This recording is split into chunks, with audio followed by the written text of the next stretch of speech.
Kitab Matius pasal yang ke-10. Pada suatu hari Yesus memanggil ke-12 orang pengikutnya berkumpul.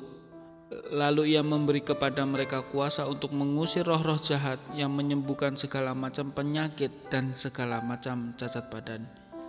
Nama ke-12 rasul itu ialah: pertama, Simon yang disebut juga Petrus dengan saudaranya Andreas, lalu Yakobus dengan saudaranya Yohanes, lalu yaitu anak-anak Zebedeus. Kemudian Filipus dan Bartolomeus dengan Thomas dan Matius, penagih pajak, serta Yakobus anak Alfeus dan Tadeus. Lalu akhirnya Simon si Patriot dan Yudas Iskariot yang mengkhianati Yesus. Ke-12 rasul itu kemudian diutus oleh Yesus dengan mendapat petunjuk-petunjuk ini: janganlah pergi ke daerah orang-orang yang bukan Yahudi, jangan juga ke kota-kota orang Samaria, tetapi pergilah kepada orang-orang Israel, khususnya mereka yang sesat. Beritahukanlah kepada mereka bahwa Allah akan segera memerintah sebagai Raja. Sembuhkanlah orang-orang yang sakit, hidupkan orang-orang yang mati, sembuhkanlah orang-orang yang berpenyakit kulit dan mengerikan, dan usirlah roh-roh jahat. Kalian sudah menerima semuanya itu dengan cuma-cuma, jadi berilah juga dengan cuma-cuma.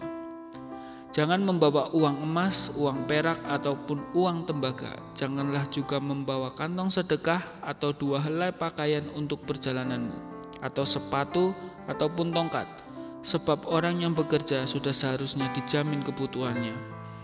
Kalau kalian sampai di kota atau kampung, carilah seseorang yang mau menerima kalian, tinggallah di sana sampai kalian berangkat lagi. Waktu kalian masuk rumah, katakanlah, semoga Tuhan memberkati kalian. Kalau orang-orang di rumah itu menerima kalian, biarlah salammu itu tetap pada mereka. Tetapi kalau mereka tidak menerima kalian, tariklah kembali salammu itu. Kalau ada rumah dan kota yang tidak mau menerima kalian atau tidak mau mendengar kalian, tinggalkan tempat itu dan kebaskanlah debu dari tapak kakimu. Ingatlah, pada hari kiamat orang-orang kota Sodom dan Gomora akan lebih mudah diampuni Allah daripada orang-orang di kota itu. Perhatikan ini, aku mengutus kalian seperti domba yang tidak berdaya ke tengah-tengah serigala ganas. Kalian harus waspada seperti ular dan tulus hati seperti burung merpati.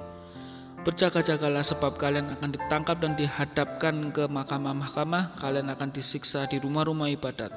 Kalian akan dibawa ke hadapan penguasa-penguasa dan raja-raja karena kalian pengikutku.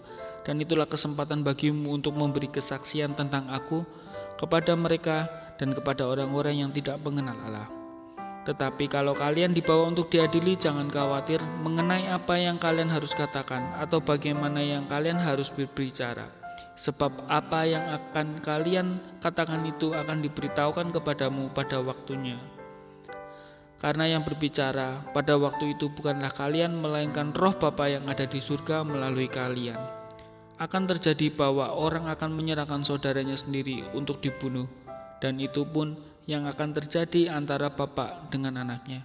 Anak-anak akan melawan ibu dan bapaknya dan menyerahkan mereka untuk dibunuh. Kalian akan dibenci oleh semua orang karena kalian pengikutku, tetapi orang yang bertahan sampai akhir akan diselamatkan. Kalau kalian dianiaya di suatu kota, larilah ke kota yang berikut. Aku akan memberitahukan kepadamu sebelum kalian selesai mengunjungi semua kota-kota Israel. Anak manusia sudah datang. Murid tidak lebih besar daripada gurunya, dan pelayan tidak lebih besar daripada tuannya.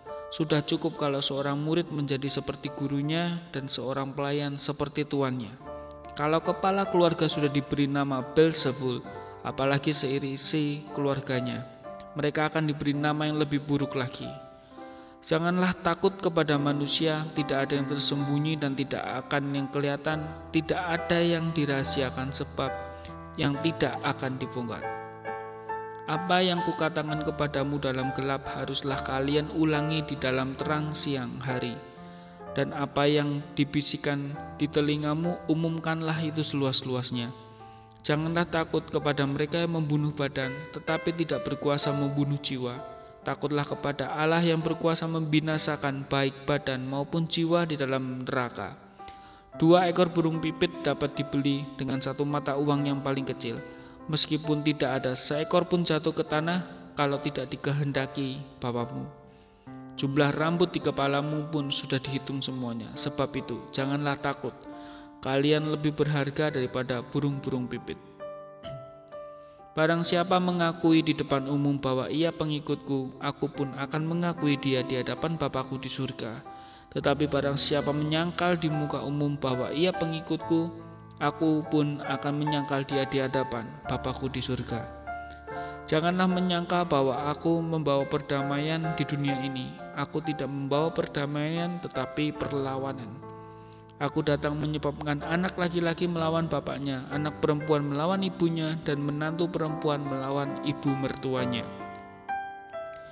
Ya, yang akan menjadi musuh terbesar adalah anggota keluargamu tersendiri. Orang yang mengasihi bapaknya atau ibunya lebih daripadaku tidak patut menjadi pengikutku. Begitu juga orang yang mengasihi anaknya laki-laki atau perempuan daripadaku, dan orang yang tidak mau memikul salibnya dan mengikuti aku tidak patut menjadi pengikutku.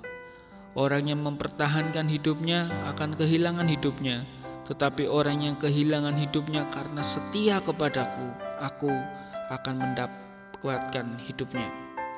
Orang yang menerima kalian menerima aku, orang yang menerima aku menerima Dia yang mengutus aku. Orang yang menerima nabi karena ia nabi akan menerima upah seorang nabi, dan siapa yang menerima seseorang yang baik karena ia baik, ia akan menerima upah seorang yang baik. Barang siapa memberi minum biar cuma air dingin saja kepada salah satu dari orang-orang hina dina ini, karena ia pengikutku, percayalah, ia pasti akan menerima upahnya. Amin.